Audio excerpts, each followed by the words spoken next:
Shalom,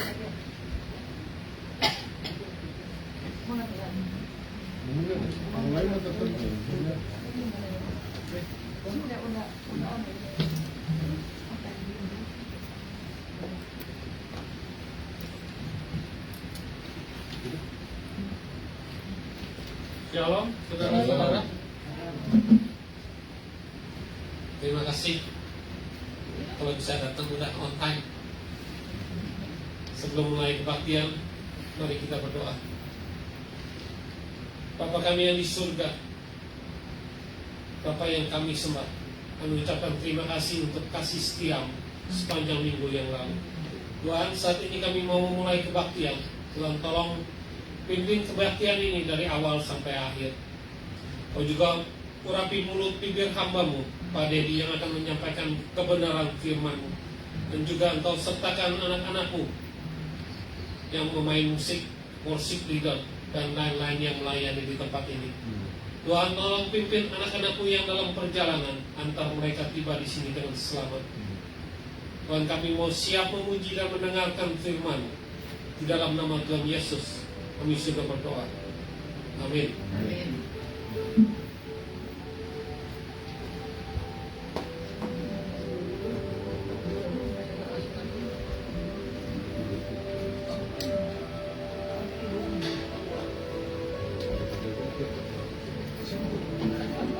Shalom, Maranatha Family.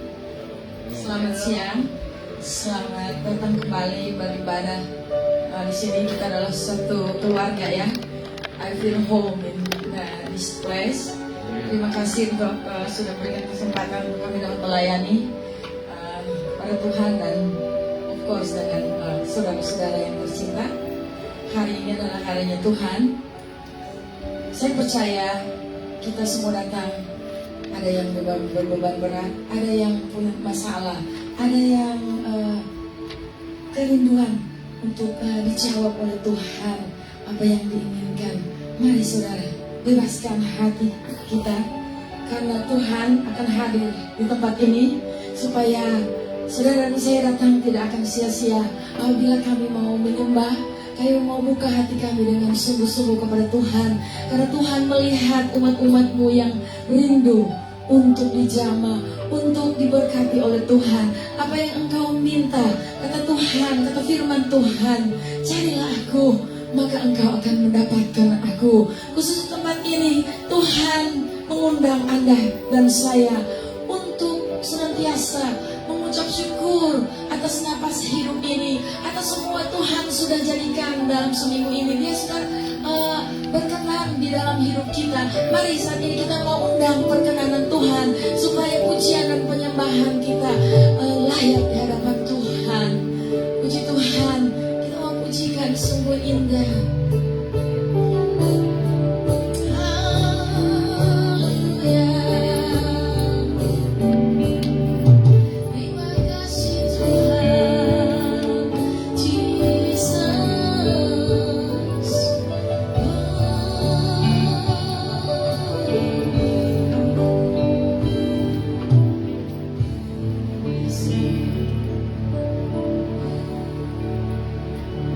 Sungguh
rasanya tidak akan berhenti menyembah Tuhan. Puji Tuhan, kita mau terus dengan praise for Jesus. Haleluya. Kata Tuhan, jalan hidup orang benar seperti cahaya firman Tuhan. Apakah Anda mau aminkan? Amin. Mari katakan, jalan hidup. Amin. Orang benar diterangi oleh cahaya firman Tuhan.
kita juga sudah di zaman anugerah Tuhan.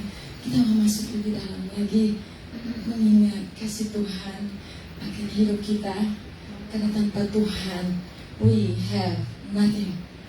Dan pujian penyembahan ini kita mau sujud benar-benar kepada Tuhan, sujud kepada Tuhan, melihat kemuliaan Tuhan yang sedang terjadi di hidup saya dan saudara. Tuhan tidak berhenti sampai di sini. Dia akan melakukan perkara-perkara besar dan ajaib dan luar biasa. Apabila kita menempel hidup kita dengan Tuhan, maka perkara-perkara terjadi. Terima kasih Tuhan. Mari masuk. Sujud di altarnya, ku bawa hidupku, ku terima anugerahnya, ya ampuniku dan bebaskan.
sesuatu terjadi ketika kami menyembah Engkau, ketika kami datang kepada Tuhan dengan sebuah kejujuran dan keterbukaan. Tuhan, kami begitu lemah, kami butuh anugerah, kami membutuhkan tuntunan-Mu karena Engkau adalah gembala yang baik. Seringkali kami melewati lembah kekelaman dan kami bertanya, di manakah Tuhan? Tapi sesungguhnya kami perlu bertanya pada diri kami sendiri. Pada saat di lembah kekelaman, di mana kami berada? Jauh dari Tuhan atau dekat dengan Tuhan? Mari Kau hantar kami dalam kebenaran-Mu, sapa kami dengan firman-Mu, kuatkan kami dalam iman-Mu kami kepada Tuhan, bahkan kami boleh berjalan terus di dalam kebenaran. Di dalam nama Tuhan Yesus kami berdoa dan menyerahkan pemberitaan firman Tuhan di dalam tangan kasih dan kuasa Tuhan. Kita yang percaya mengatakan amin. Silakan duduk. Shalom Bapak Ibu. Luar biasa. Tolong disiapkan Andre, temanya adalah Life is the Marriage of God Business, ya. Saudara, hari ini maafkan saya menggunakan masker karena saya harus menghargai Bapak Ibu juga yang menggunakan masker. Di Indonesia kita ibadah juga yang khotbah yang tidak semua gereja, ya. Beberapa gereja di gereja saya yang khotbah pakai masker, worship leader, dan beberapa kalau memang mungkin pakai masker, tapi ada juga yang mengatakan aduh kalau pakai masker susah bicara, ya. Nah, rekan-rekan, hari ini Pak Andre sudah siapkan, kita akan bicara tentang hidup ini adalah parade kebaikan Allah. Sebelumnya saya menyapa rekan-rekan yang sudah saya kenal, shalom, ya rekan-rekan. Dan bagi yang baru kenal, nama saya Dedi Sutendi. Saya dulu melayani di Milan, kemudian bertemu dengan teman-teman, dan saat ini saya bertemu dengan rekan-rekan dari Maranatha. Kita adalah satu tubuh Kristus, amin. Ya. Di dalam gereja Tuhan, dalam konsep tubuh Kristus tidak ada competition, ya. Yang ada adalah collaboration, amin. Ya. Collaboration, kita adalah satu tubuh. Saudara sekalian, di tengah gereja yang berurutan tangan, apalagi di Amerika, kita perlu gereja-gereja bersatu. Baru-baru di Indonesia sangat bersyukur sekali ada satu gerakan gereja-gereja Tuhan berdoa bersama, ya, sebagai tubuh Kristus, sebagai umat Tuhan bersatu. Nah, hari ini saya akan membawakan satu tema, Bapak Ibu, di dalam konteks Mazmur 23. Pasti Bapak Ibu sudah familiar dengan ayat ini. Yuk kita baca, karena beberapa sudah pakai masker jadi aman kalau baca, ya. Saya akan membacakan ayat pertama, jemaat membaca ayat 2, Mazmur 23. Tuhan gembalaku yang baik, dimulai dengan ayat 1 Mazmur Daud. Tuhan adalah gembalaku, takkan kekurangan aku. Bapak Ibu, Ia memberikan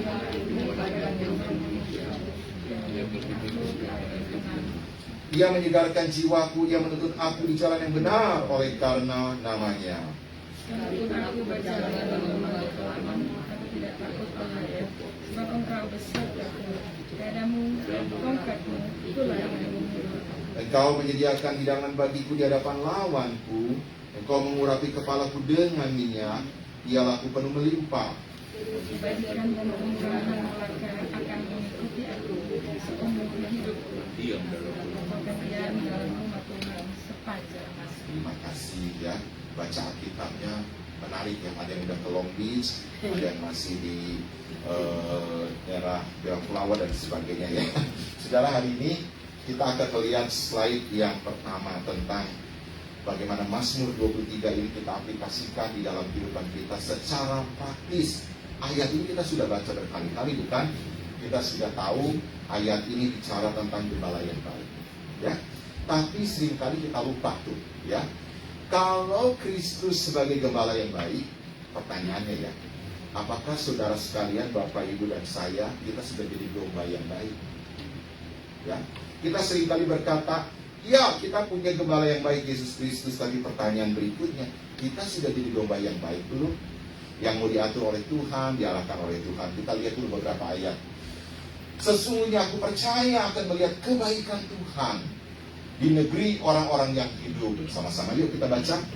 Nantikanlah Tuhan, kuatkanlah dan teguhkanlah hatimu, ya, nantikanlah Tuhan. Hari ini hidup kita tidak mulus. Hidup kita bagaikan sebuah parade. Dan Bapak Ibu rekan-rekan sekalian, di dalam konteks Maranatha Community, kita sedang berjalan bersama-sama di dalam perjalanan rohani kita. Kita tidak bisa berjuang sendiri, Bapak Ibu. Kerohanian yang bertumbuh tidak mungkin dilakukan waktu kita sendirian, ya. Karena dalam perjalanan rohani kita butuh teman, saudara seiman. Maka itu, saudara sekalian, pertama kita datang ke gereja adalah pertama menantikan Tuhan, apa yang Tuhan mau ngomong. Yang kedua, di dalam gereja kita bersekutu, dikatakan di negeri orang-orang yang hidup.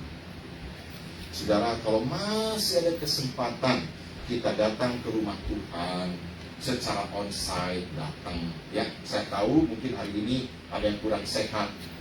Di Indonesia juga sama, kalau kurang sehat dianjurkan tidak usah datang untuk menolong diri sendiri dan orang lain. Jangan merasa bersalah. Jangan merasa bersalah.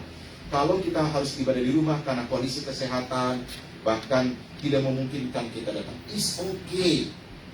Ya, karena kebaktian di rumah pun tidak mengurangi nilai rohani, amin. Tapi nantikan Tuhan. Jangan, maafkan, semoga nggak ada di mana-mana ya. Mau ibadah, Zoom baru dibuka setelah hampir berkat, begitu ya. Atau Facebook dibuka setelah ibadah selesai, ya. Nah, saudara sekalian, pada waktu kami akan memulai ibadah onsite, itu tuh bergumul selama 2 tahun. Kami nggak berani, ya. Apalagi tengah pandemi yang sangat serius. Makin lama makin spiking. Banyak orang-orang terkena, kemudian ada yang di hospital, ada juga yang tidak tertolong, dan juga banyak sekali kita sangat aware dengan prokes. Kita bersyukur pemerintah Indonesia begitu baik ya, menekankan vaksin dan kita tolong dan menolong sekali banyak orang. Nah, saudara sekalian, namun ketika sebelum onsite ya, waktu masih online, banyak sekali jemaatan yang gini, Pak, kapan sih gereja onsite? Kita nggak nikmati ibadah nih, ya. Kalau cuma lihat YouTube, lihat Zoom, nggak berasa, ya. Waktu memuji Tuhan, angkat tangan sendirian, nggak ada orang, ya. Paling keluarga kita. Kayaknya kalau di gereja lebih semangat. Kapan sih dibuka? Kita bilang belum boleh. Pemerintah belum izinkan. Nah, singkat cerita atau dalam waktu yang berjalan, akhirnya pemerintah menganjurkan malah silakan adakan ibadah on-site. Tebak, yang tadi nanya beberapa orang loh, kapan ibadah on-site? Datang nggak? Nggak, kenapa? Kenapa tuh? Ya, sudah tuh jawabnya banyak alasan. Aduh, janganlah Pak, ya. Ini belum booster. Tadi udah vaksin, ini belum booster ya. Ini belum booster kelima. Memang berapa kali booster ya? Nanti aja. Gimana dengan anak-anak? Anak-anak sekolah sudah onsite. Sekolah minggu udah dibuka. Mereka bawa anak-anak ke sekolah minggu? Enggak juga. Takut. Herannya ya. Habis kebaktian online, ya, ada pakai Zoom, pakai YouTube, jam 12, ya. Itu orang tua yang takut bawa anak ke sekolah dulu, bawa anaknya ke mall. Saudara, lihat enggak ya? Kita datang ke rumah Tuhan bukan sembarangan pakai masker. Ada beberapa yang nggak usah karena ngap, betul nggak Tante Yeti ya? Ditangkap saya pun karena ngap nih, khotbah pakai masker itu challenging. But ini the point. Benar nggak sih hari Minggu itu adalah hari kita menantikan Tuhan? Benar nggak sih kita datang ke rumah Tuhan dengan satu kerinduan meneguhkan hati kita? Bahaya rohani yang terbesar, saudaraku, pada waktu kita datang ke rumah Tuhan hanya sebagai kebiasaan. Bahaya sekali. Karena waktu itu hanya sebagai kebiasaan, bukan kerinduan datang dari hati, maka ibadah itu tidak berarti apa-apa. Kita harus mulai dari hati, menantikan Tuhan. Dan saudara, kita akan lihat slide berikut, ya. Nah, saudara, dikatakan ini adalah ungkapan Daud di dalam Mazmur tadi ya. Wait for the Lord, be strong, ya, be strong. Sekali lagi ditekankan dalam bagian tadi, yes, wait for the Lord. Ya, artinya saudara, kita selalu harus menantikan hari Minggu, hari Tuhan sebagai kerinduan hati kita yang terdalam. Kita lihat yang berikut. Nah, saudara, kita baca sama-sama yuk. 1, 2, 3. Kebaikan Allah itu nyata dalam hidup kita, bukan karena kita baik, tapi karena Allah itu baik. God is good What is it? all the time. God is good. Kalau yang kurang iman, God is good sometimes. Nggak all time. Kalau God is good, kenapa saya diberhentikan di tempat kerja? Kalau Tuhan baik, kenapa saya punya masalah dengan pasangan saya? Kalau Allah baik, kenapa anak saya berontak? Banyak pertanyaan. Kalau Allah baik, kenapa saya sakit? Anggota keluarga saya sakit di tengah pandemi. Bahkan juga banyak orang-orang yang mengalami sakit yang begitu berat. Saudara, hari ini kita jangan curiga sama Allah. Karena Allah pun gak pernah curiga sama kita. Kita yang sering curiga ya, bener gak ya Allah itu mengasihi? Bener gak Allah itu baik? Kalau Allah itu baik, kenapa banyak hal yang buruk terjadi pada orang baik? Why bad things happen to good people? Right? Saudara, hari ini begitu banyak hamba-hamba Tuhan yang mengasihi Tuhan, dipanggil Tuhan, pulang ke rumah Bapa. Kita sering bertanya ya, aduh hamba Tuhan ini masih muda, ya, menjadi gembala, melayani Tuhan. Ada yang juga melakukan misi. Kenapa dipanggil Tuhan? Ada orang baik mengasihi Tuhan dalam usia yang masih muda. Kita tidak pernah tahu rencana Tuhan, saudara. Tapi jangan pernah menyalahartikan kebaikan Tuhan seakan-akan kalau Tuhan baik itu yang ini nggak boleh terjadi. Kita nggak ngerti Roma 8:28 dikatakan Tuhan bisa membawa segala sesuatu mendatangkan kebaikan, tapi hanya berlaku bagi orang yang percaya kepada Dia. Yang berikut, nah, saudara, kita mulai akan melihat apa itu harapan, ya, karena dunia ini hopeless dan dunia ini helpless. Tapi bagi anak Tuhan, harapan itu mengantisipasi kebaikan Tuhan. Saudara, kalau hari ini Bapak Ibu, saya ikut bersyukur ya, Bapak Ibu yang dari tahun-tahun lalu atau sudah sekian puluh tahun di Amerika tetap ikut Tuhan dengan setia. Negara ini penuh dengan tantangan. Tiap hari kita dengar bad news. Baru berapa minggu lalu ada penembakan di satu tempat, itu kemudian di satu tempat, sekarang baru-baru ini juga terjadi penembakan di satu tempat. Ini tidak hebat. Warga Jawa Barat berduka, khususnya orang-orang Bandung, karena putra gubernur yang sedang jalan-jalan tanda petik dan cari sekolah, cari dorm. Setelah selesai dari S1 dia akan sekolah S2 di Swiss. Waktu itu pergi dengan adiknya, lalu kemudian dengan temannya, lalu berenang di sungai yang orang juga biasa berenang di situ. Tapi putra yang sangat dikasih, yang sangat pintar, hilang waktu berenang di sungai. Belum ketemu sampai hari ini. Saudara, anak muda yang punya cita-cita, anak yang baik, ya, papahnya seorang gubernur, saat ini sedang ada di Inggris, langsung ke Swiss. Polisi saat ini sedang terus mencari di mana hanyut, kemana anak itu tenggelam dan sebagainya. Ya, kita dengar banyak berita bad news, tetapi saudara, apa itu hope? Mengharapkan kebaikan Tuhan.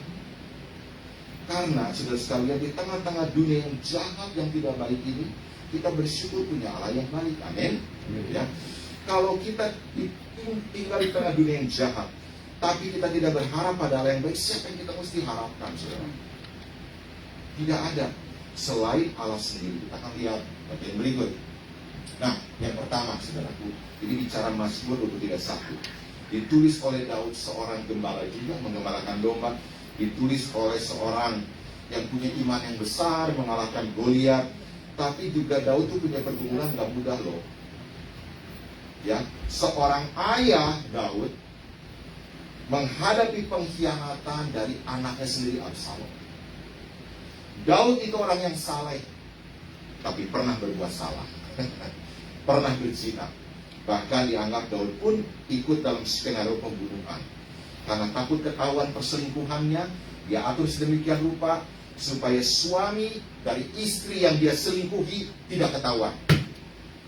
Nah, Daud ini bukan orang yang sempurna. Dia pernah gagal, pernah jatuh dalam dosa, pernah mengalami pergumulan. Makanya waktu kita baca ayat ini, Bapak Ibu saudara sekalian, kita perlu mengerti background siapa Daud. Dia pernah juga mengalami pergumulan yang berat, dan dimulai dari ayat yang pertama. Ya, tadi katakan Tuhan adalah gembalaku, takkan kekurangan. Artinya apa? Tuhan akan memenuhi kebutuhanku jika apa, Bapak Ibu? Aku percaya kepada-Nya. Allah yang kita percaya bukan Allah masa kini saja, tapi Allah masa depan. Bukan hanya Allah yang sudah berbuat sesuatu di masa lalu, tapi Allah yang terus memimpin di masa depan. Siapa yang tidak kuat di masa depan, saudaraku? Ya. banyak. Setelah pandemi ini usai, ya udah reda, maksudnya terkendali, belum tuntas. Omikron masih di mana-mana. Ya, Omikron, Ibukron, nggak tahu juga ya namanya apalagi ya. Sekarang ada chicken pox, saudara sekalian. Ya, banyak orang terkena, di beberapa negara dikatakan penyakit apa lagi? Ya. Belum lagi masalah-masalah yang terjadi di berbagai negara yang membuat kita kadang juga, aduh, kedepannya Amerika seperti apa ya? Bahkan kita juga nggak bisa menjawab, ya, Indonesia seperti apa, hidup kita seperti apa ke depan. Tapi ingat, dikatakan Tuhan itu adalah Allah masa kini dan masa depan. Saudara, saya mau tanya nih, siapa di sini yang nggak pernah khawatir angkat tangan? Oh, saya nggak pernah khawatir, Pak. Hidup saya mah aduh tenang, bisa tidur nyenyak, makan enak, makan nambah, begitu ya. Lalu saya tidak pernah merasa khawatir angkat tangan. Puji Tuhan, ini jujur ya. Kalau dia mengatakan saya tidak pernah merasa khawatir, ada dua kemungkinan, ya. Orang tersebut saleh sekali, rohani banget. Sebentar lagi mungkin yang kedua masuk surga, saudara sekalian ya. Karena di dalam dunia kita khawatir, termasuk saya, ya. Kita memikirkan masa depan hidup kita seperti apa. Tapi kita ingat akan janji Tuhan bahwa Dia memelihara hidup kita, karena Dia adalah gembala yang baik. Dikatakan, takkan kekurangan aku. Dengan kata lain, Daud itu berkata, I am satisfied. Ya, hanya orang yang percaya kepada gembala yang baik, dia merasa hidupnya cukup. Saya kemarin lewat freeway, ya, ada bukan banner, billboard besar banget di LA, di satu freeway, di satu gereja tulis, you are enough. Wah, bagus banget tuh kesaksiannya. Orang nanti juga boleh buat banner ya, apa aja Andre, ya, buat banner supaya orang-orang pada apa ini. Saudara sekalian, betul sekali. Kalau kita hidup di dalam Kristus, Sang Gembala yang baik, kita ini tidak berpikir begini, ya, saya mah kurang, terus merasa diri kurang. Nah, orang seperti ini nggak bisa berbagi, saudara sekalian. Kalau hidup kita terus merasa kurang, pada lebih, nggak bisa berbagi. Yang benar tuh kayak apa, saudaraku? Kita harus semakin kurang memikirkan diri sendiri, supaya kita memikirkan orang lain lebih baik. Saya ulang ya, orang yang merasa diri kurang tidak pernah hidupnya bersyukur dan berbagi. Selalu komplain, aduh saya mah kurang, kurang ini, kurang itu. Saudara, jangan selalu merasa diri kurang. Yang seharusnya adalah semakin kurang memikirkan diri sendiri, supaya kita memikirkan orang lain lebih baik. Amin, Bapak Ibu.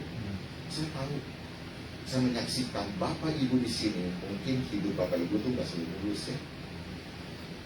Pasti Bapak Ibu pernah mengalami satu perjalanan hidup yang berat. Tapi kenapa ya di tengah hidup yang berat, saudara diminta Tuhan memperhatikan orang lain? Pernah ngalamin nggak? Ada orang ya pelayanan di sebuah pelayanan yang baik, diakonia. Harusnya kan diakon itu memperhatikan orang lain. Lalu ada permintaan, tolong dong perhatikan si A, si B, kamu kan pelayanan diakonia. Yang mengagetkan nih, orang itu ngomong gitu, aduh. Jangan ngomong ke saya kalau ada orang kesulitan, kekurangan. Saya pun lagi banyak masalah. Saudara sekalian ya, gimana kita bisa menolong dalam pelayanan diakonia kalau kita sendiri belum siap melayani? Kita nggak menyangka kita punya masalah, tapi sering kali Tuhan memakai kita pada waktu menghadapi masalah, melewati masalah, karena kita I've been there, saya sudah di sana, sehingga kita bisa menolong orang lain. Amin. Yang kedua, ya, yang kedua, saudaraku, dikatakan yang berikut ya. Dia memberikan aku di padang yang berumput hijau, membimbing aku ke air yang tenang. Tuhan akan menolongku istirahat dan menemukan damai ketika aku merasa stres. Saudara, satu kali ada seorang ibu, ini di Indonesia ya, dia mengeluh, saya nggak bisa tidur. Setiap kali mau tidur nggak bisa. Dan sekarang saya sudah konsultasi ke psikiater, dikasih obat tidur. Pertama bisa, makin lama dosis ditambah malah nggak bisa tidur. Ya. Jadi biasa gini kan, orang dikasih obat tidur langsung tidur. Tapi karena kebiasaan, dikasih dosis yang kecil nggak bisa, pengen dosis lebih banyak. Dia bilang gini, Pak, itu obat di tangan, setiap mau tidur saya sudah minum, tapi nggak bisa tidur. Lalu saya bilang gini, ibu mau nggak saya doakan, dan ibu mau nggak mulai besok atau hari ini bahkan pas mau tidur ibu baca kitab, mau nggak belajar menantang iman? Oke deh Pak, saya mulai baca. Dia mulai baca Alkitab, ya satu pasal, ya tentu dia ada pasti pergumulan. Tapi lama-lama, sudah tahu nggak? Ibunya mengatakan, puji Tuhan Pak, saya sudah nggak lagi bergantung sama obat. Sekarang saya bisa tidur dengan tenang, karena sebelum tidur saya baca. Jangan baca WA, saudara sekalian ya. Mau tidur baca WA, beritanya aneh-aneh. Aduh, jadi kepikiran. Aduh, di Indonesia ada apa? Aduh, di Amerika ada apa? Aduh, di negara. Wah, makin stres. Tapi saudara, ada juga loh orang Kristen bisa tidur waktu dengar khotbah. Ada juga tuh ya. Iya Pak, gitu ya. Saya waktu baca Mazmur itu enak Pak. Tapi waktu Mazmur 19, baru ayat ke-10 saya langsung tertidur. Nah itu malah cerita ya. Ada seorang bapak protes sama khotbah. Pak Pendeta, kok hari ini khotbahnya pendek banget sih? Ada khotbahnya bisa sejam. Ditegur tuh pendeta pas keluar, bukan di sini ya. Kenapa khotbahnya pendek? Si pendeta bingung, sudah 14 jam kok tadi. Lalu temannya bilang, Pak Pendeta, tadi bapak itu merasa tidurnya kurang nyenyak di gereja. Jadi ada, udah selesai khotbahnya. Kok cepet banget katanya ya. Nah saudara sekalian, mari kita punya hati menantikan Tuhan. Kita membawa pergumulan kita kepada Tuhan. Yang berikut, ya. Tuhan akan menyegarkan ketika aku merasa kosong. Itu dalam 3 ayat. Ia menyegarkan jiwa. Jiwa kita ini perlu sekali lagi disegarkan. Tapi sering-sering nanya sama jiwa kita. Saudara, kita ketemu, misalnya saya ketemu Pak Kevin, saya ketemu Pak Tony, saya bisa tanya, oh Wahyu, apa kabar Pak? Saya ketemu Lili, apa kabar Yusuf? Dong, saya ketemu Lili, kok Yusuf lagi ditanya, begitu ya. Saudara, itu kebiasaan yang baik. Tapi coba sekarang boleh bertanya pada diri sendiri, kayak Daud, how are you my soul? Kita jangan nanya ya, apa kabar jiwaku? Kenapa hari ini kita uring-uringan? Kenapa hari ini kita mudah tersinggung? Kenapa hari ini kita mungkin tidak excited, tidak semangat ke gereja? Tadi nyanyian begitu bagus, pujian begitu baik, kita nggak nyanyi. Kita merenung, duduk, sedih, dan kita boleh bertanya tuh, jiwaku apa yang terjadi? How are you? Dan kita hanya disegarkan oleh Tuhan ketika kita mau datang pada Sang Gembala. Ya, yang berikut, Tuhan akan membimbingku ketika aku dalam kebingungan dan harus mengambil keputusan. Ini 3B ya. Saudara, dia bukan menyegarkan, tapi dia juga mendirect kita, membimbing kita.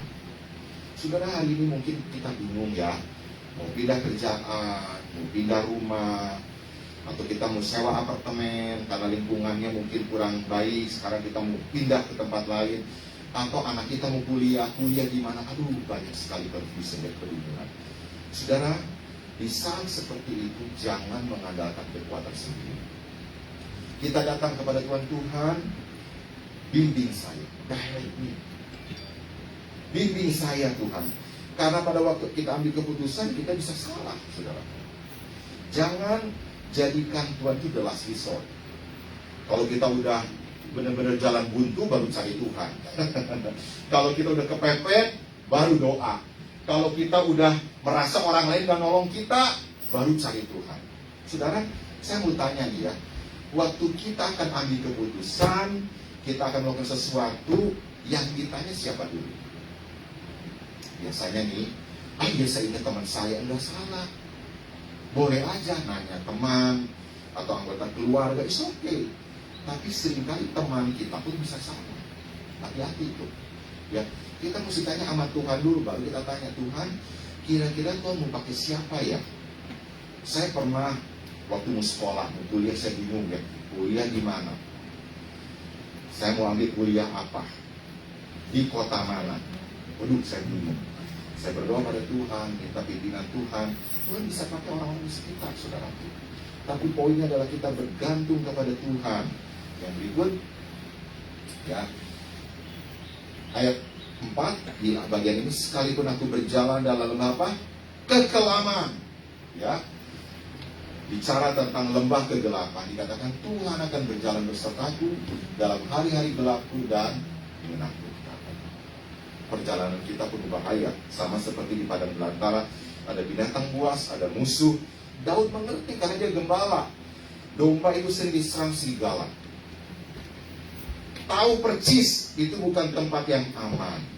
Waktu kita takut, kepada siapa kita berseru. Slide berikut. Nah, saudara, ada seorang anak gadis bernama Joy, tinggal di Filipina, usia 15 tahun. Papa mamanya itu harus ke gereja, harus pelayanan, mimpin Bible study. Joy, sepupunya, saudaranya di rumah. Biasa nggak ada apa-apa, cukup aman. Papa mama pergi, tapi pada saat itu, jam itu, ada 10 orang perampok masuk ke rumah, bukan ngambil harta benda loh. Maaf ya, beberapa orang memperkosa Joy. Saudara, saya waktu mendengar dan membaca kisah ini, ya, saya lagi bergumul, bertanya, papa mamanya lagi melakukan apa? Pelayanan, ya, hal yang baik, ya. Anak ini ditinggal hanya beberapa jam, tapi mengalami perkosaan yang sangat mengerikan. Saudara, kemudian dia membacakan Yeremia 1:19. Ini ayat yang bagus sekali, ya. Dikatakan mereka akan seperti menganiaya, menyerang kita, ya, tetapi mereka tidak akan mengalahkan engkau. Kenapa? Karena aku beserta dengan engkau. Yang berbicara siapa? Tuhan. Nah, saudara, kalau kita hanya baca ayat ini dan masih curiga sama Tuhan, kok Tuhan yang baik katanya, tapi kenapa ada hal yang buruk terjadi pada Joy? Anak 15 tahun diperkosa oleh perampok dan penjahat. Yang lebih ngeri begini, saudaraku. Jadi setelah diperkosa, pamannya datang mengirim makanan ke rumah mereka. Lalu penjahatnya ngomong gini, kamu boleh keluar temui saudaramu, tapi jangan ngomong kita ada di sini. Kebayang nggak, saudara sekalian, ya? Mereka disandera, si Joy harus ke depan keluar, ya, tapi jangan ngomong, ya, kita ada di sini. Kalau kamu berani ngomong, lapor pada saudaramu, kami bunuh kamu. Anak 15 tahun. Tapi anak ini pintar, dikasih hikmat. Dia tetap temuin pamannya di gerbang, tapi dengan bahasa mulut, bahasa bibir. Saudaranya tahu di dalam ada perampok yang sudah menggasak harta benda, bahkan melakukan sesuatu pada saya. Nah, singkat cerita, polisi datang. Akhirnya Joy dan saudaranya bisa diselamatkan. Sebenarnya kita akan lihat di sini. Ada masa depan enggak? Ada sesuatu yang baik enggak? Kita pikir, wah, udah hancur lah, ya. Masa lalu yang kelam, membuat malu, diperkosa, anak gadis yang begitu baik, papa mamanya pelayanan luar biasa, papanya seorang pendeta terkenal. Saudara, akhirnya Tuhan mengubah tragedi menjadi testimoni. Dia ketemu suami yang baik dan dia menulis buku When a Good God Allows. Ketika Allah yang baik menunjukkan perkosaan, gak bisa dimengerti, ya. It's hard to believe, sangat sulit diterima. Kita lihat di bagian berikut. Nah, akhirnya Tuhan memberkati hidup Joy.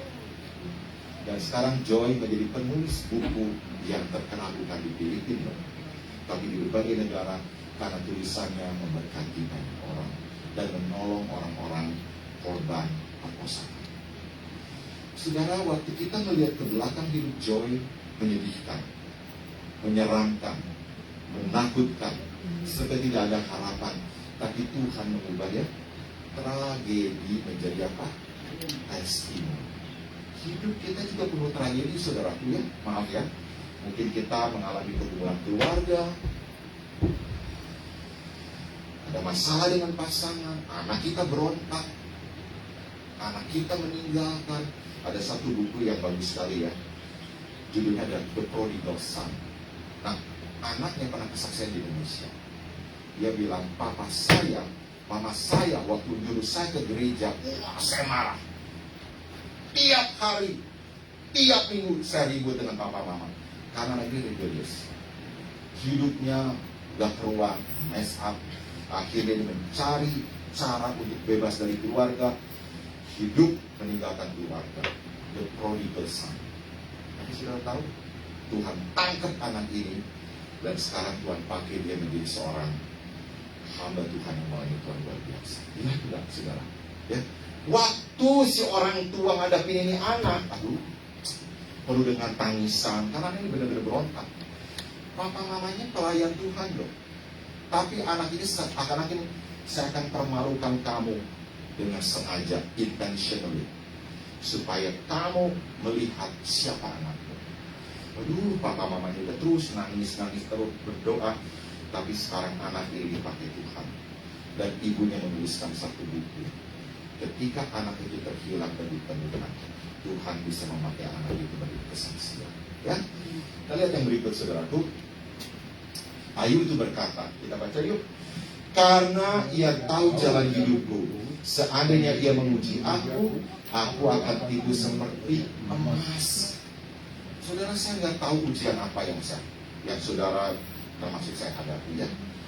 Kita hidup dengan pengujian, tapi ingat, ujian dari Tuhan bukan menjatuhkan, tapi untuk saudara naik tingkat, untuk saudara punya iman lebih kuat. Iblis mencobai kita untuk supaya jatuh, kita jauh dari Tuhan, meninggalkan gereja, meninggalkan persekutuan.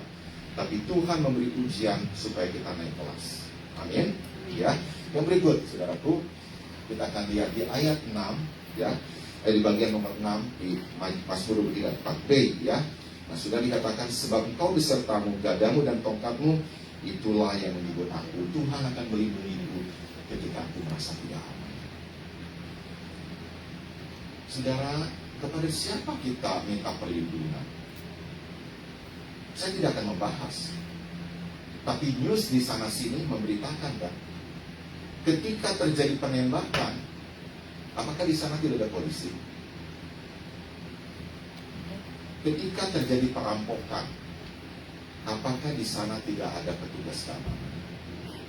Di Indonesia lebih ngeri, saudaraku. Ada mertua polisi yang terkenal, rumahnya dirampok.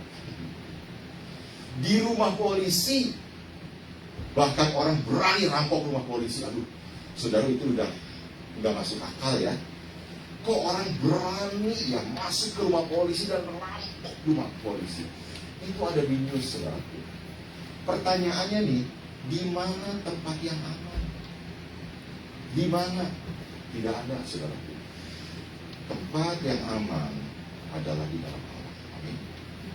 Tempat yang memberi perlindungan di dalam Tuhan. Yang berikut, saudaraku, kita akan lihat.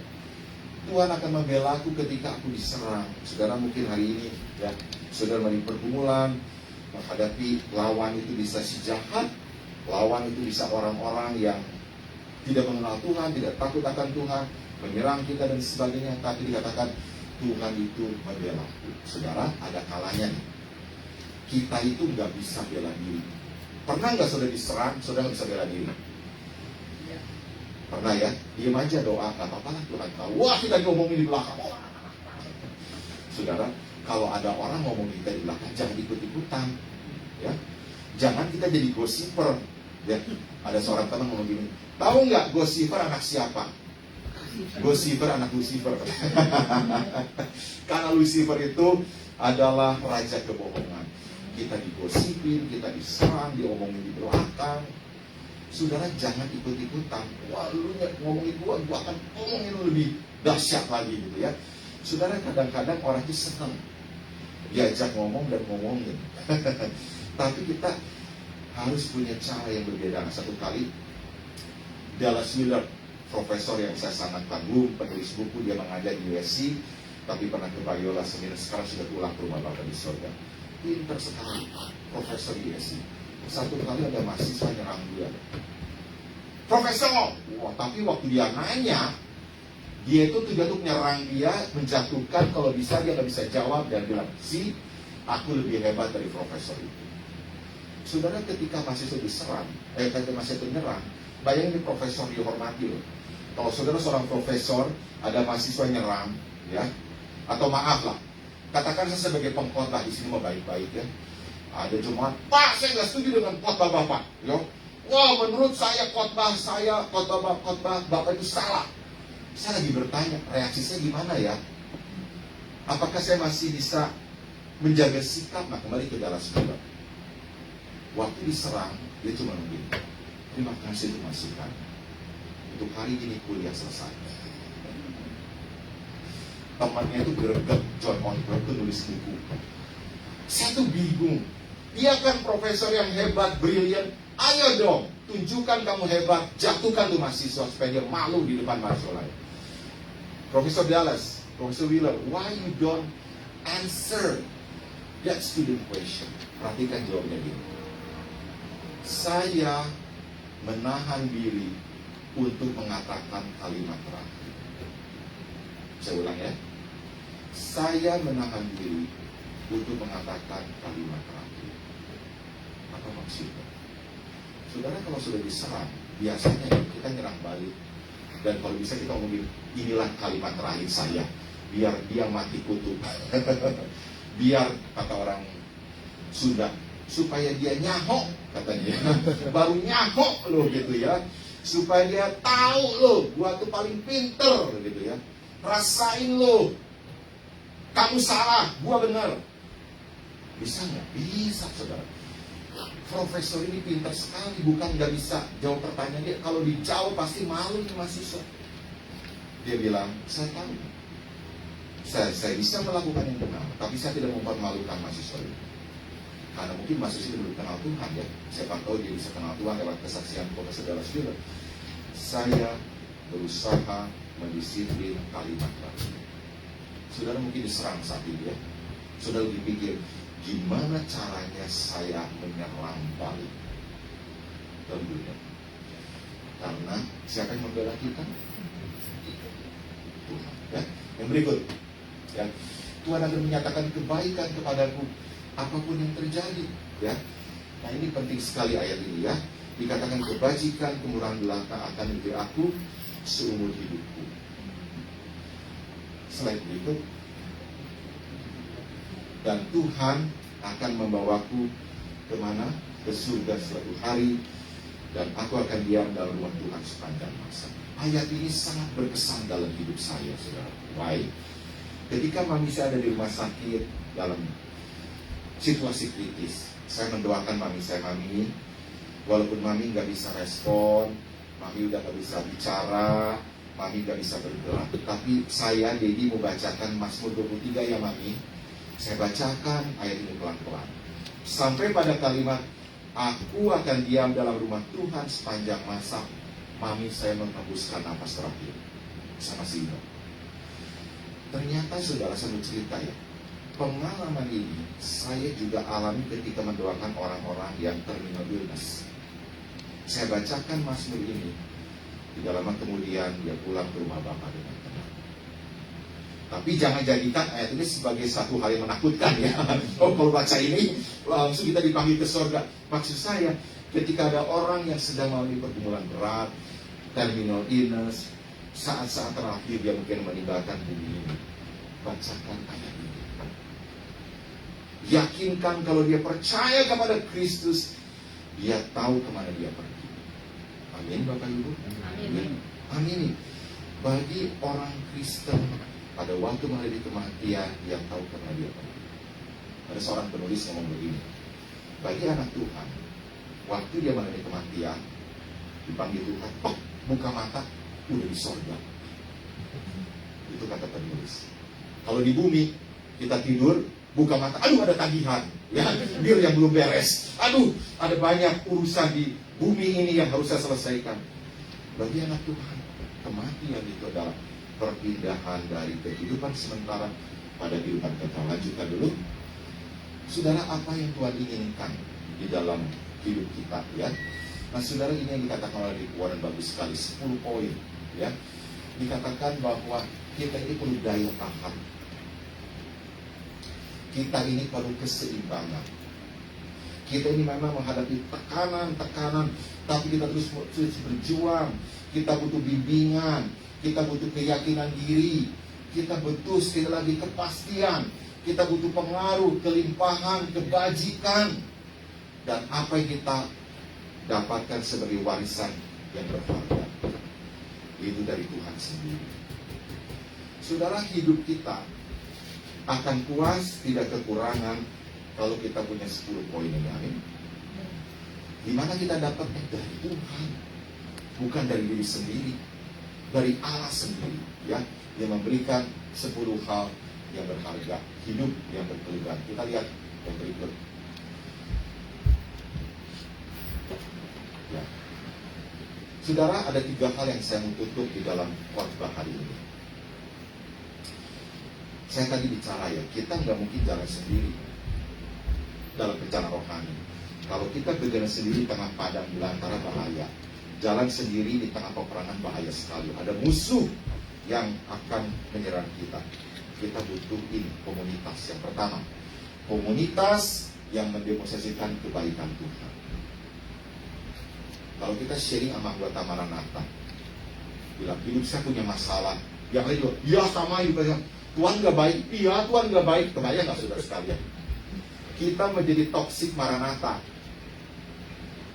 Tapi kalau kita menjadi komunitas yang sehat dari Maranatha, lalu ada orang yang bergumul, kita bukan seperti memojokkan, menghakimi, bahkan membuat dia discourage. Kita tolong menceritakan kebaikan Tuhan. Yang kedua, kita menjadi komunitas yang apa, Bapak Ibu? Bersyukur. Aduh, bersyukur ya. Hari ini saya bisa ke gereja, ini saya bisa beribadah. Ya, karena apa? Thanksgiving, thanksgiving. Amin.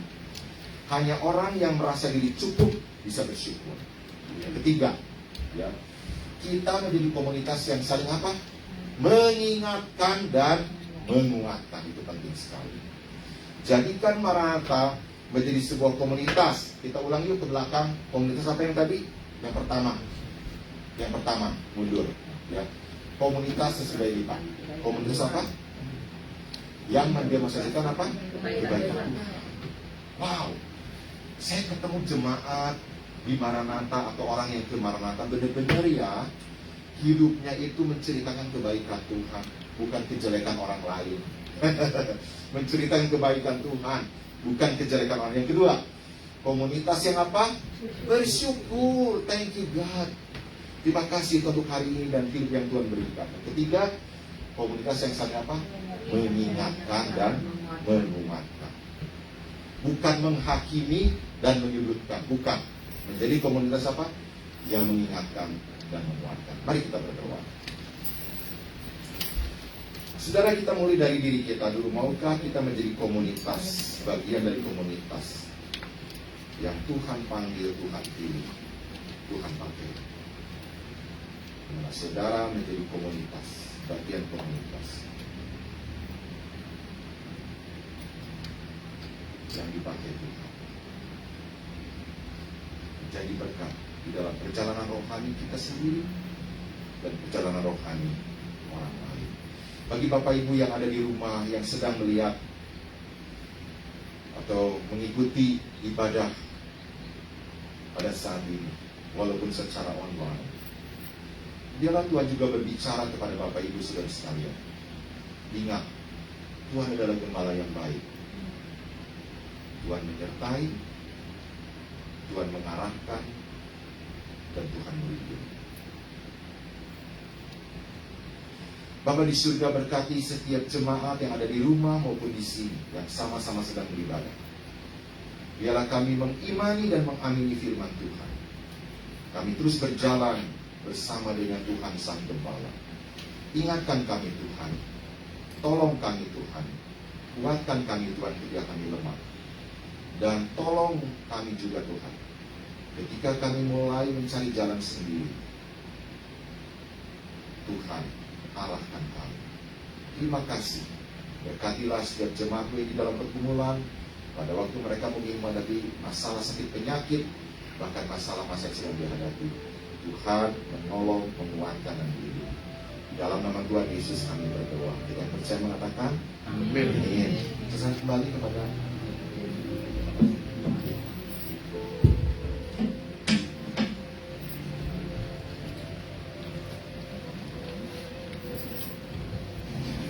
Puji nama Tuhan, satu firman Tuhan yang indah bahwa hidup saudara ada di dalam rancangan Tuhan. Puji nama Tuhan sekali lagi. Terima kasih Pak Dedi yang sudah membawakan firman Tuhan. Saya sangat diberkati. Dan saatnya kita akan berdoa syafaat. Kita sama-sama berdoa. Kami bersyukur Tuhan untuk kasih dan anugerah Tuhan yang sungguh luar biasa. Terima kasih kami menjadi bagian rancangan Tuhan. Inilah hidup kami Tuhan. Tuhan pakai hidup kami untuk menjadi alat kemuliaan nama Tuhan. Terima kasih Tuhan buat hamba Tuhan Pak Dedi yang sudah memberitakan firman-Mu, di mana kami boleh mendengar apa yang menjadi suara Tuhan. Terima kasih buat suara Tuhan siang hari ini yang sangat manis. Terima kasih Tuhan, kami boleh menjadi anak-anak Tuhan. Apapun yang menjadi rancangan Tuhan, kami akan tetap terus melihat bahwa tangan Tuhan yang merendah hidup kami luar biasa. Saat ini Tuhan, kami bersama-sama kami berdoa untuk Om Tim. Kiranya kasih karunia Tuhan memberikan semangat yang luar biasa, memberikan pemulihan yang luar biasa. Kami percaya Tuhan, darah Yesus cukup untuk menyembuhkan. Darah Yesus cukup untuk memulihkan. Kami juga berdoa untuk Tante Christina yang menjadi penolong, yang menjadi pendamping. Tuhan juga memberikan kekuatan fisik kepada Tante Christina.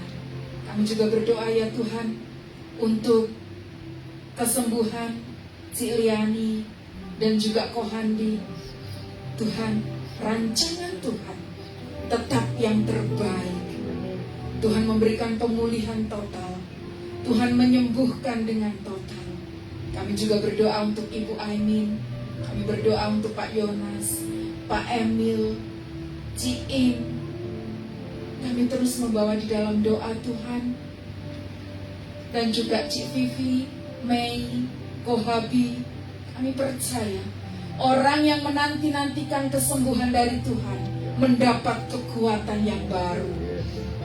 Terima kasih Tuhan. Kami juga berdoa untuk Tante Trace yang juga sudah Tuhan memberikan kesembuhan dalam tangannya. Biarlah Tuhan memberkati. Kami juga membawa doa Tuhan untuk para senior Maranatha yang setia mengikut Tuhan di dalam masa tuanya. Di sini ada Tante Olga, ada Tante Yuliana, ada juga Tante Yeti yang saat ini juga mengalami ulang tahun. Kami bersyukur Tuhan untuk kasih karunia Tuhan yang terus Tuhan berikan. Tuhan memberkati para senior ini Tuhan dengan kesehatan, dengan kekuatan, dan juga dengan semangat yang luar biasa di dalam mengikut Tuhan di masa tuanya. Kami juga berdoa Tuhan untuk jemaat Maranatha, baik yang saat ini onsite ataupun online. Kami berdoa tangan Tuhan yang maha kuasa, tangan Tuhan yang penuh dengan kasih, memberikan kepada kami semua kekuatan selama kami mengiring Tuhan.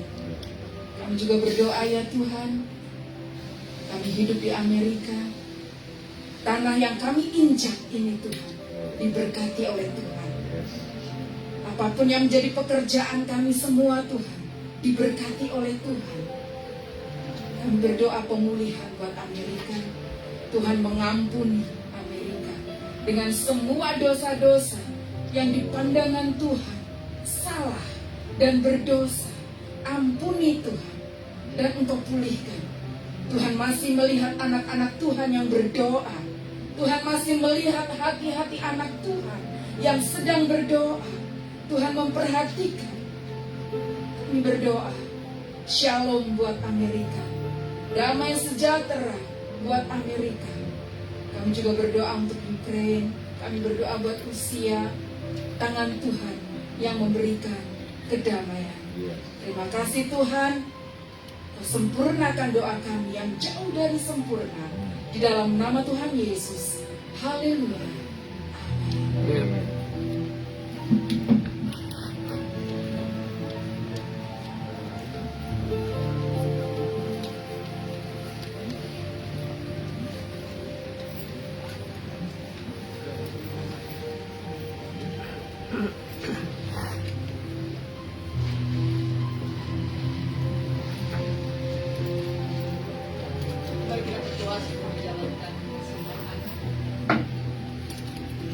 Ya Tuhan Bapa kami yang di dalam surga, Kau adalah Gembala yang baik.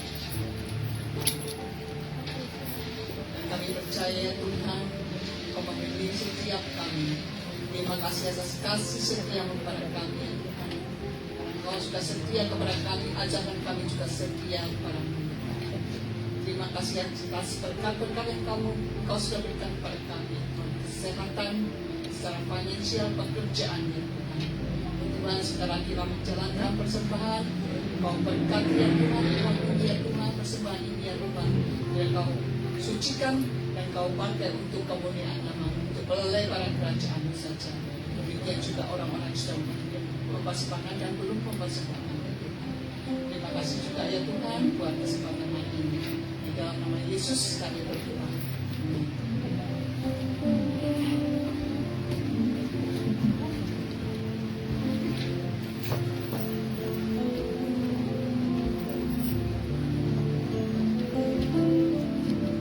Persembahan jalan dan kita akan menyaksikan musim berganti. Musim akan selalu berganti. Kasih Tuhan tetap abadi, tak akan berubah sampai selamanya. Tetap percaya, kini Tuhan memberkati. Ku yakin Tuhan melindungi.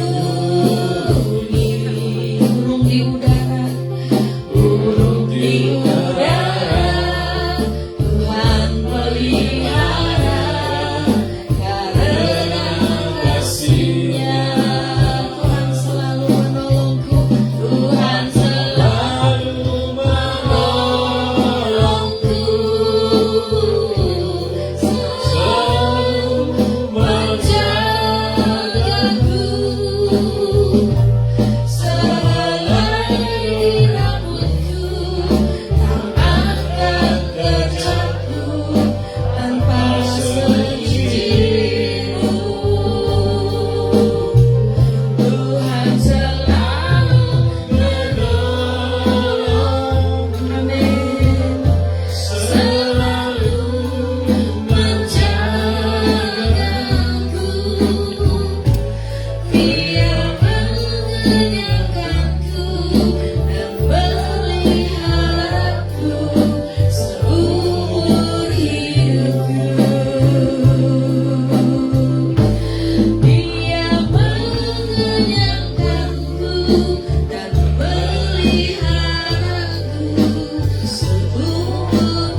Shalom, salam damai, selamat datang semuanya. Terima kasih kita boleh bersama-sama beribadah kepada Tuhan.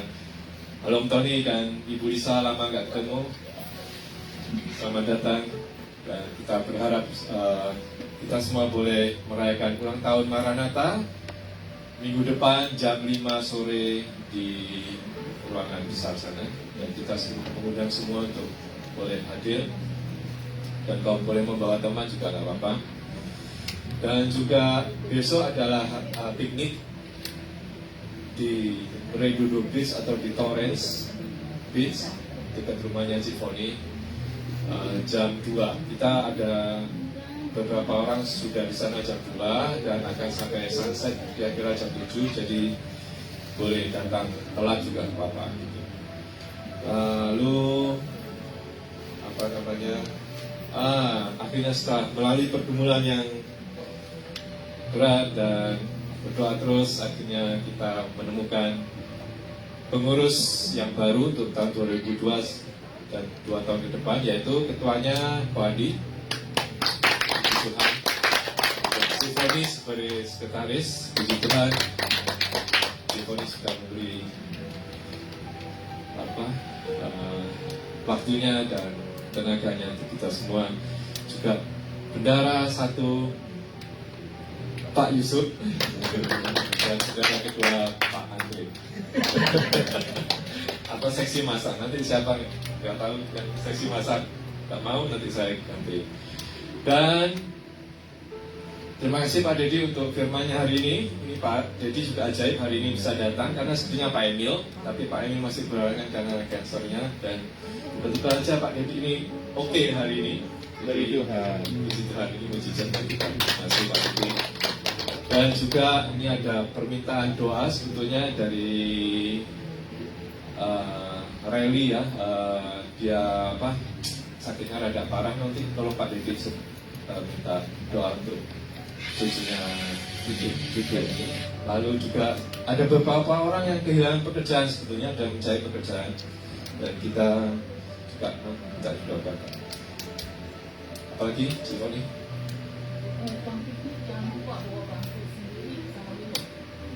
Ya. Bawa bangku sendiri sama minum. Air minumnya tidak. Ya, bawa sendiri masing-masing. Karena ada kadang mau gula dan enggak ya.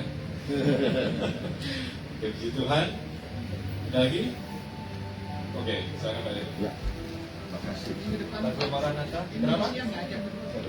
Oh ya, minggu siang besok tidak ada Diundur ke jam 5 ya. Saudara, memang tadi pagi saya khotbah di Long Beach, ya. Jadi saya tanya Bu Foni, keburu nggak ya? Saya udah hidup agak telat tadi, maafkan karena saya ibadah dulu di sana. Saya akan doakan untuk cucu ya, siapa namanya? Riley. Sakit apa? Riley dia Rosa. Riley Sakit apa? Sakit apa? Flu-nya Berat ya. Flu-nya Usia berapa? Panas. Usia 9 baru ulang tahun ke-9. ulang tahun ke-9. Lalu tadi mendoakan ya, beberapa orang hilang pekerjaan dan saja. Tante Yeti ulang tahun. Ya, Tante Yeti ulang tahun ke 18. 19 tahun. Usia 91, tapi look younger like 90. Tidak berubah Tante Yeti dari berapa tahun lalu, tetap ya, luar biasa ya. Yusuf juga nggak berubah. Ya, dari dulu putih sekarang putih. Senang dengan Maranatha ya. Oke, saya akan mohon pengurus dulu, boleh ke depan yang tadi Baru yang masih depan. Oh, di depan, oke. Ada belum final. Belum kita. Saya akan doakan pengurus juga ya, yang terpilih supaya tetap setia. Mari kita berdoa. Tuhan, saat ini kami berdoa untuk jemaat yang hadir maupun yang ada di rumah yang kehilangan pekerjaan. Sangat berat Tuhan. Apalagi kami sebagai perantau di Amerika ini. Mungkin di waktu lalu kami dapat pekerjaan, sangat bersyukur. Tapi saat ini adalah saat yang berat karena kami juga harus survive di negeri. Tuhan kiranya Engkau melawat jemaat Tuhan, anak-anak-Mu yang sedang mencari pekerjaan. Berikan pekerjaan yang baik, dan Tuhan tolong. Kami juga berdoa untuk adik kami Reri yang sedang sakit flu berat. Tuhan jamah, Tuhan topang, Tuhan tolong. Supaya adik kami tetap melihat Jesus is the healer. Kami berdoa untuk papa mamanya, untuk grandma-grandpanya juga diberikan kekuatan pertolongan. Boleh melakukan Reri untuk bisa percaya dan punya iman. Karena kami juga harus belajar dari anak-anak punya iman yang tulus dan polos. Dan di sanalah kami datang kepada Kristus sebagai Tuhan. Kami bersyukur Tante Yeti di usia 91 tahun mengalami lembah kekelaman, sakit di waktu-waktu lalu, mengalami mujizat. Kalau hari ini kami sebagai saudara-saudara seiman melihat hidup Tante Yeti yang tidak mudah berada di sini di Amerika, tapi bagaimana Tuhan menolong, mendampingi dia tidak sendirian, karena dia punya Tuhan dan punya komunitas. Tuhan di hari ulang tahun yang berbahagia itu berkati Tante Yeti menjadi alat kemuliaan Tuhan, menjadi kesaksian Tuhan dimanapun Tuhan tempatkan. Kami berdoa juga untuk semua kami yang hadir hari ini. Kami berdoa secara khusus untuk para pengurus yang sudah terpilih. Tugas menjadi pengurus sangat berat, bagaimana memikirkan kelanjutan pelayanan dari Maranatha ini, sehingga jemaat Maranatha menjadi jemaat yang dewasa, hamba Tuhan yang melayani, diurapi Tuhan, menjadi pembawa berita dari Tuhan sendiri. Persekutuan yang harus terus dipelihara menjadi persekutuan yang hangat. Tuhan kuatkan para pengurus, dan kami sebagai anggota bukan hanya menuntut, bukan hanya menilai, bukan hanya mungkin memberikan satu masukan, tapi kami sebagai bagian dari Maranatha, kami pun ambil bagian. Pakai kami, sekali lagi, ini doa kami, dan inilah harapan kami di dalam Kristus. Kiranya kasih karunia, dan kita berdiri sama-sama Bapak Ibu.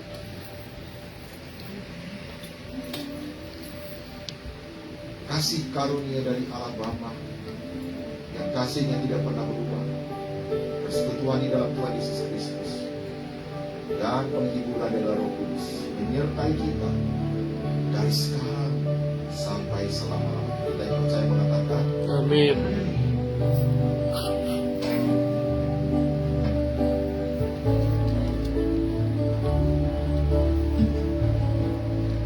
Maranatha, Maranatha, Tuhan datanglah, persiapkanlah dirimu, sambut kedatangannya. Maranatha, Maranatha, Kristus datanglah, hari itu, hari yang termulia. Haleluya, Tuhan datang.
akan merayakan ulang tahunnya Tante Yeti, kita akan merayakan di taman ya, di mana itu.